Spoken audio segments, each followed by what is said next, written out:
Hello mga adventures, for today's video pagkita naman natin ngayon ay yung bagong Photon pickup color red. Ito yung display ngayon dito sa SM downtown.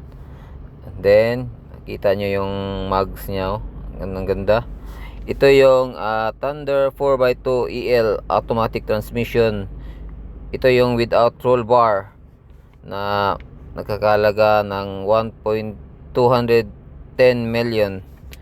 Tapos kung may ano siya, roll bar, magiging 1,360,000. Ito yung sa loob niya mga adventure. Ganda rin no, yung ano, automatic talaga.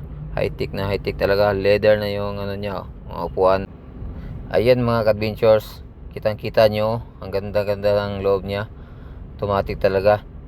And then dito sa second row niya, makita mo ganun pa rin, may lagayan sa yung mga envelope nyo sa gilid. Kaso lang wala tong ano siya, aircon dito sa gitna. Pero maganda pa rin siya kasi leather na rin yung ano niya, upuan talaga.